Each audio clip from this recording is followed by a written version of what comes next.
네, 오늘은 이 송구영신이라고 하는 제목의 말씀을 함께 나누려고 합니다. 여러분은 암이라고 하는 질병을 잘 아실 겁니다. 이 암이라는 것은 의료기술이 좋아져서 초기에 발견해서 치료하면 완치도 가능한 그런 질병이 되었죠. 아주 좋은 시대에 우리가 살고 있는 겁니다. 그런데 암은 여전히 우리의 목숨을 앗아갈 수 있는 질병이죠. 초기에 발견을 하더라도 전이가 되거나 말기가 되어 있으면 손쓰기 어려운 게 현실입니다.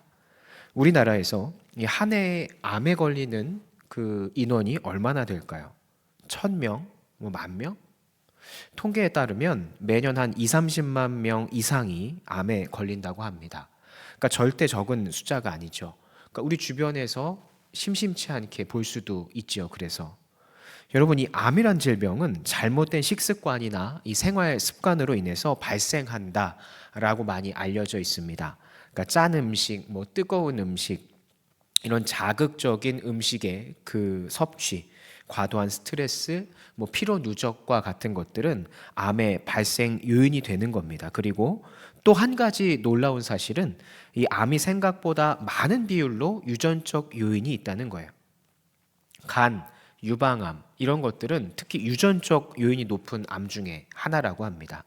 가족 중에 간암이나 유방암 등으로 고생하신 가족력이 있을 땐 암에 걸릴 확률이 일반인에 비해 다소 높다라고 하는 거죠.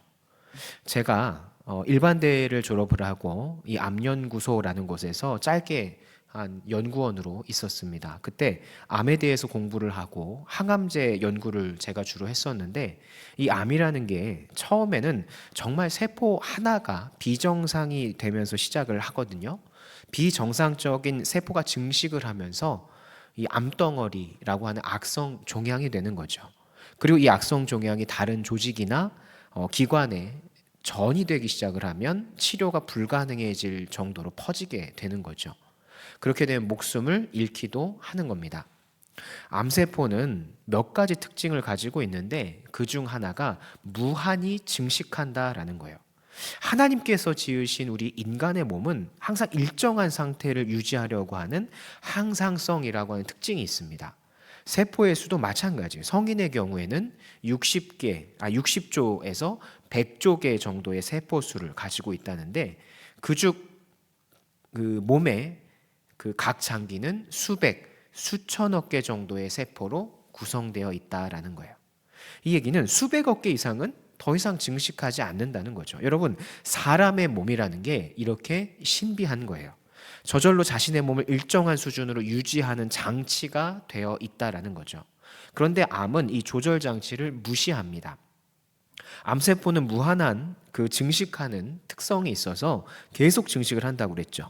그래서 비정상적인 증식을 이 확인한 사람의 몸은요, 계속해서 신호를 보냅니다. 그러니까 세포 증식을 그만하라고 신호를 보낸다라는 거예요. 항상성이라는 걸 유지해야 되니까. 그렇게 무한히 증식하다가 암덩어리가 돼서 발견이 되면 우리는 어떻게 하죠? 칼로 도려내거나 약물 혹은 방사선 치료 등으로 제거를 하게 되는 거예요.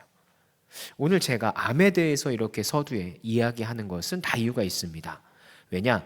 오늘 우리에게 주신 말씀에 나오는 죄에 대해서 설명하기 위해서요. 죄라는 것은 암과 매우 유사한 특성을 가지고 있습니다. 이 먼저 암의 특성이 뭐가 있었죠? 바로 무한히 증식한다라는 거예요. 여러분, 죄도 마찬가지입니다. 이 죄라는 것이 끊임없이 자라나요. 속담 중에 바늘도둑이 소도둑 된다란 말이 있죠. 마찬가지로 죄 하나로 시작했던 것이 더 많은 죄로 이어지게 되는 거예요. 죄는 해결하지 않으면 이처럼 점점 증식하게 되어 있습니다. 처음에 하나님 앞에 지었던 죄는 두렵고 떨렸지만 한 번 더 짓다 보면 익숙해지는 거예요. 그리고 더 많은 죄, 더 대담한 죄를 짓게 되는 거죠. 아담의 후손들과 이스라엘 백성들이 그랬어요. 아담과 하와가 최초의 죄를 지은 후에 이 노아 시대에 사람들은 악하기가 그지 없어서 어떻게 했다고요? 자신들이 하나님 앞에 행하는 죄악이 죄인지도 모르고 행했다. 그 정도였어요. 그리고 소돔과 고모라의 사람들도 음란하기 그지 없었고 우상을 섬기는 죄를 당연시 했다라는 거죠. 그게 죄악인지조차 구별하지 못한 채, 점점 그 죄가 덮이고 덮여서 계속해서 암덩어리처럼 증식했던 거예요. 그래서 노아 시대와 소돔과 고모라 사람들 어떻게 됐습니까? 그들의 결과는 어땠습니까? 죄를 해결하지 못한 그들의 결과는 죽음이었어요. 노아 시대에는 홍수로, 소돔과 고모라 때는 불 기둥이 내려서 죽음이 되었다라는 거죠.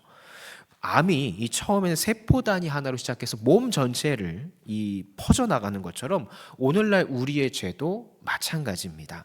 인간의 육심을 입은 우리는 죄에 노출되어 있는 이처럼 연약한 존재예요. 그래서 우리는 죄가 들어오면 처음에 그것은 한 가지였지만 그 죄를 해결하지 못해서 그 죄가 또 다른 죄를 또 다른 죄를 낳고 나서 사망에 이르게 되는 결과를 가져오게 되는 거예요. 여러분, 암의 특성이 또 뭐가 있을까요? 사람의 몸을 일정한 상태로 유지하려는 신호를 어떻게 한다고 그랬죠? 무시해버린다고 그랬어요. 이거를 유지해야, 신호를 받아들여야 내 몸을 일정한 상태로 유지하는데 이 신호를 무시해버린다고 그랬어요. 암세포는. 마찬가지로 죄 또한 하나님께서 인간에게 주시는 신호를 무시해서 무감각하게 만들어버리는 거예요. 하나님께서는 노아 시대에도 소돔과 고모라의 사람들에게도 이 노아의 가족들과 아브라함을 통해서 어떻게 하셨어요? 기회를 주셨어요.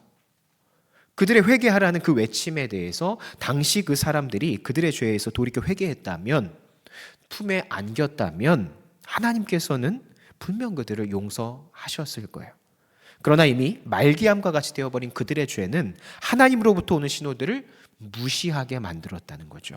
그 결과 그들은 영원한 사망에 이를 수밖에, 심판받을 수밖에 없게 된 겁니다. 여러분, 죄는 이와 같이 일단 한번 증식하기 시작하면 우리의 힘으로는 해결할 수가 없어요. 그렇기 때문에 우리가 날마다 성령 충만하기를, 이 죄의 유혹에서 벗어나 거룩한 삶을 살기를 우리가 기도하고 또 끊임없이 몸부림 쳐야 하는 겁니다. 날마다 이런 거룩한 삶을 살아가시는 여러분들이 되시기를 축원합니다.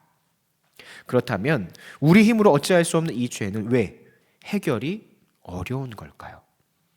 앞서서 암이 발생하는 그 원인이 습관 그리고 유전적인 요인이 있다고 말씀을 드렸죠. 마찬가지로 죄 또한 습관과 유전적인 요인과 관련이 있어요. 우리는 아담과 하와가 지은 죄 이후로 죄의 본성인 그 원죄를 가지고 태어났다라고 하죠.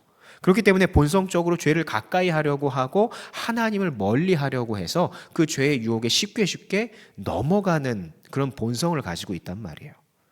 또한 죄는 습관에서부터 출발합니다.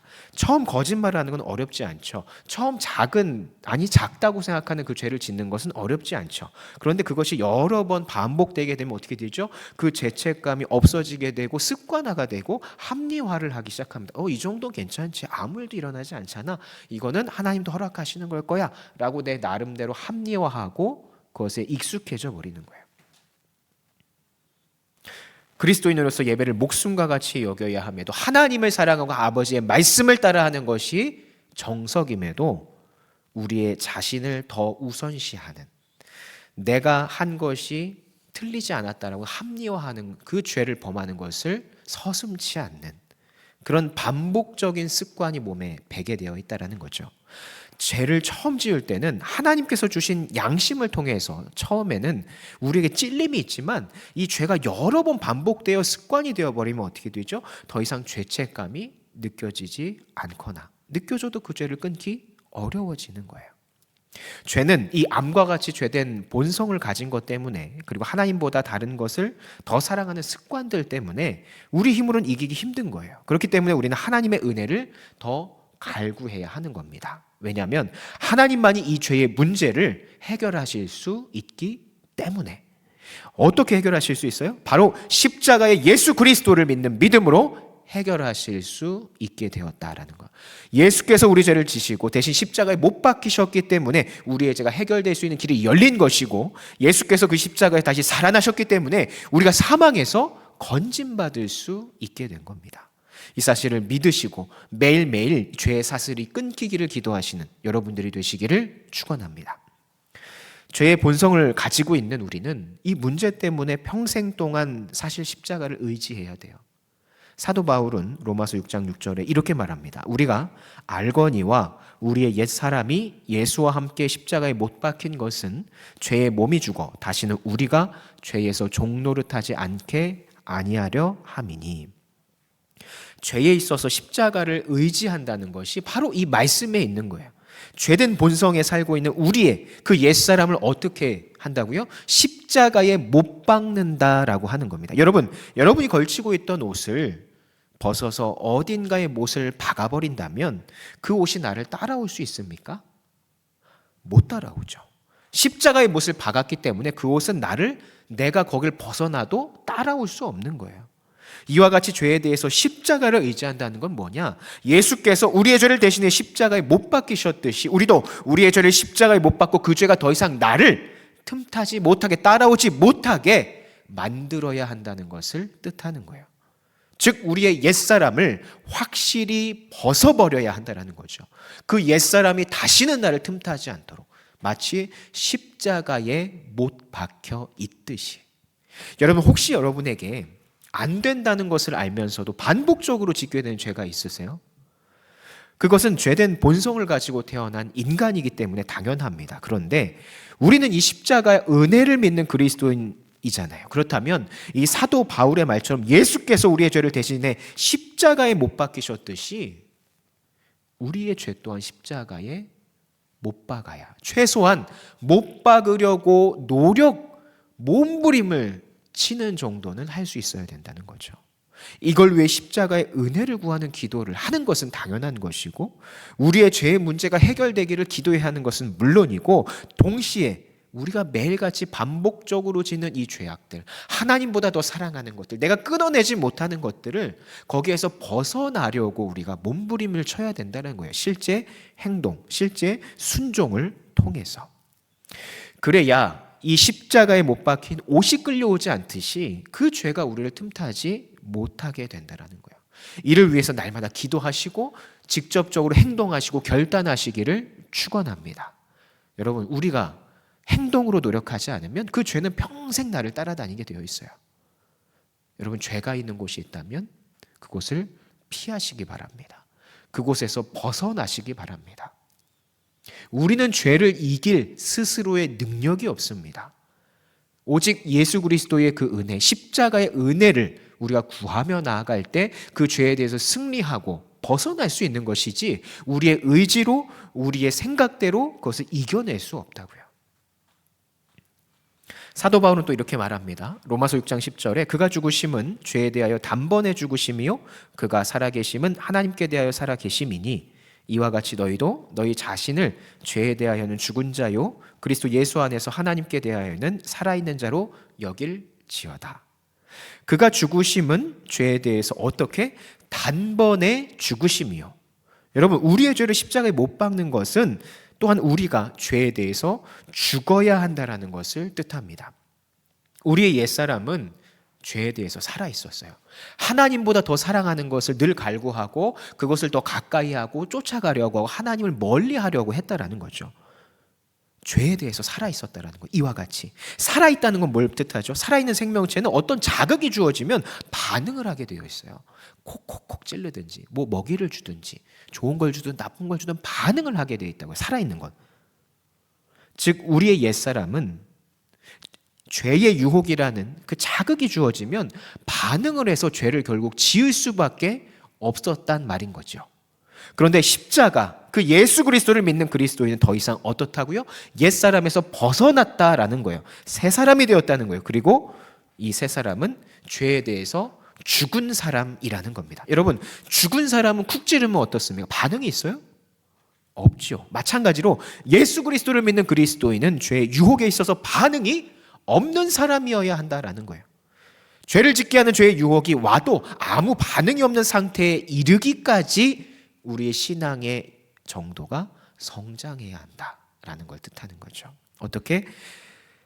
죄를 짓게 하는 그 죄의 유혹이 나를 쿡쿡쿡쿡 찔러도 죽은 것처럼 아무 죄에 대한 반응이 없는 그 상태에 이르기까지 우리가 우리의 신앙을 지켜내고 십자가의 은혜를 구하고 우리가 끝까지 우리가 순종을 통해서 그것들을 관리해 나가야 된다는 겁니다. 죄를 우리의 삶에서 정말 십자가에 못 박아서 그 죄의 유혹이 우리에게 영향을 못 미치게 만들어야 된다는 거예요. 이걸 위해서 우리는 십자가 예수를 의지해야 합니다. 이걸 위해 기도해야 합니다. 그리고 그 결단이 우리의 삶에서 나타나야 한다는 거예요. 근데 이게 참 어려운 겁니다. 우리가 알고 있지만 이 결단한 걸 지킨다는 것이 쉽습니까? 어렵습니까? 어렵잖아요. 여러분들이 결단하는 것이 있다고 한다면 그것이 며칠, 몇 달 가는 것이 사실 어렵지 않습니까? 왜 어려울까? 죄는 하나님보다 더 사랑하는 그 무엇이 바로 죄이기 때문에 그렇습니다. 여러분, 첫사랑을 한번 생각해 보세요.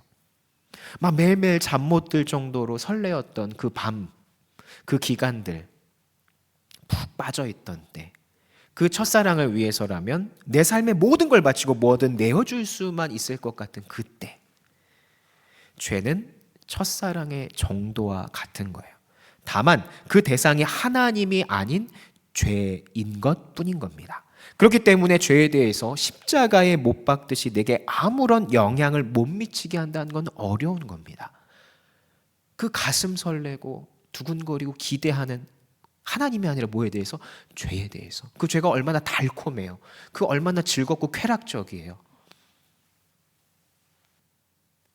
우리가 그것을 반응 안 하는 것 자체가 어렵다라는 거예요. 그런데 이것이 어렵긴 하지만 불가능한 건 아니에요. 성경에 그 인물이 있기 때문에 우리는 그것을 배울 수가 있죠. 바로 삭개오입니다. 19장 누가복음 19장 8절에서 10절을 보면 삭개오가 서서 주께 여짜오되 주여 보시옵소서 내 소유의 절반을 가난한 자들에게 주겠사오며 만일 누구의 것을 속여 빼앗은 일이 있으면 내 갑절이나 갚겠나이다. 예수께서 이르시되 오늘 구원이 이 집에 이르렀으니 이 사람도 아브라함의 자손이미로다. 인자가 온 것은 잃어버린 자를 찾아 구원하려 함이니라. 여러분, 삭개오의 직업이 뭐죠? 세리장입니다. 세리장은 뭘 하죠? 세금을 걷습니다. 당시 로마 지배 아래에 있던 세리장은 동족들인 이스라엘 백성들로부터 어마어마한 세금을 걷어들였습니다. 왜냐? 로마로부터 임금을 받는 대신에 자신들이 걷는 세금에서 정해진 금액 빼고 나머지를 자신의 수입으로 만들 수 있었기 때문에, 그래서 어마어마한 세금을 걷어들일 수밖에 없었던 거고 그러려고 했던 거예요. 자신의 이익이 늘어나니까. 이런 세리는 돈에 대해서 민감할 수밖에 없었어요. 세리에게 돈은 자신을 과시할 수 있는 수단이고 자신의 안위를 지킬 수 있는 수단이었죠. 그만큼 세리는 돈에 대해서는 절대 포기할 수 없는, 절대 돈을 사랑하지 않고서는 살아갈 수 없는 그런 인물이었습니다. 그런데 삭개오라고 하는 세리장은 변했어요. 달랐습니다. 누가복음 19장 8절에 의하면 예수께 소유의 절반을 어떻게 하겠다고요? 가난한 사람들에게 줄 거고 착복한 게 있으면 4배나 갚겠다, 이렇게 말을 해요. 삭개오의 재산이 얼마였을까요? 알 수 없지만 오늘날 세금을 좀 착복하는 사람들의 예시를 보면 적어도 현재 가치로 수십억에서 수백, 수천억에 이를 수도 있겠다. 어마어마한 재산을 가지고 있었겠죠. 그냥 50억이라고 그냥 단순하게 생각을 해도 그 절반이면 얼마죠? 25억. 이걸 그냥 주겠다라는 거예요. 말이 됩니까? 오늘날 우리에게, 아니 우리 주변의 부자들에게 그 재산의 절반을 내놓으라고 하면 내놓겠어요? 내가 죄인입니다 라고 하면서? 쉽지 않죠. 삭개오는 세리였고 돈을 가장 중요한 가치로 생각하는 사람이었어요. 하나님보다 돈을 더 사랑했던 죄인이었죠. 그런데 그 돈을 아낌없이 지금 내놓겠다라고 합니다. 왜 삭개오가 그럴 수 있었느냐? 바로 예수님을 만났기 때문에. 삭개오를 만난 예수님은 삭개오의 집에 유숙하겠다라고 하셨어요. 예수님을 만난 것도 모자라서 자신의 집에 모시게 된 그 삭개오는 그 은혜에 감격했던 거죠. 하나님보다 더 사랑했던 돈이라는 가치, 그 죄를 곧 벗어 버렸다라는 거예요. 더 이상 돈은 이 삭개오와 예수님을 만나는데 하나님을 사랑하는 데 있어서 걸림돌이 되지 못했던 거죠. 삭개오는 돈을 하나님보다 더 사랑했던 그 죄를 가진 옛사람에서 벗어나 하나님만을 사랑하는 새 사람으로 변함을 입은 겁니다. 여러분, 암과 같은 죄를 십자가에 못 박는 것은 어렵습니다. 매일매일 말씀과 기도로 무장해야 되고요. 신앙적으로 매일매일 결단을 통해서, 순종을 통해서 죄가 틈타지 못하도록 내가 노력해야 됩니다. 결코 쉽지 않아요. 그런데 불가능하지 않다고요. 왜냐하면 우리에게 이 십자가에 우리의 죄를 대신에 못 박혀 죽으신 누가 계세요? 예수 그리스도가 우리와 함께 하시기 때문입니다. 할렐루야. 그리고 그분이 다시 살아나셨기 때문입니다. 우리가 이 사실을 믿고 매일 말씀과 기도로 신앙을 무장하고 그 죄의 유혹에서 벗어나려는 결단과 노력을 우리의 행동으로, 우리의 순종으로 서간다면 죄, 곧 사탄의 세력은 우리를 틈타지 못할 것이다 라는 거죠. 여러분의 삶 가운데도 하나님보다 더 우선시하는, 중요하게 생각하는 그 죄라고 하는 것이 있으십니까? 예배보다 더 소중히 여기는 그것이 있습니까? 하나님을 사랑하고 아버지의 말씀을 순종하고 하나님을 예배하는 것을 소중히 여기는 것보다 더 사랑하는 그 외에 무엇이, 그 죄가 있습니까? 습관처럼 돼버려서 이게 죄라는 것조차 인식되지 않는 그런 것이 있습니까? 여러분, 만약 하나님보다 더 사랑하는 그것이 있다면 그것은 여러분에게 암과 같은 존재입니다. 그 죄는 처음에 어려웠지만 지금은 쉬워서 죄라고 생각되지도 않는 거죠. 그래서 암세포가 몸의 신호를 무시하듯이 여러분도 하나님께서 회개하라는 그 신호를 알게 모르게 무시하게 된다는 거예요. 죄에 익숙해지고 하나님에 대해서는 계속 멀어지게 되는 거죠. 여러분, 지금 이 순간에도 하나님께서 말씀하세요. 나를 택하겠니? 아니면 네가 나보다 더 사랑하는 그걸 택하겠니? 여러분은 뭘 택하겠어요? 여러분, 우리가 매일같이 십자가를 묵상하며 기도해야 됩니다. 예수께서 우리의 죄를 지고 못 박히셨듯이 우리도 그 십자가에 우리의 죄를 못 박도록 기도해야 되는 거예요. 그리고 그 못 박은 죄가 나를 틈타지 못하도록 매일 결단하고 죄로부터 멀어지도록 단련해야 하는 겁니다.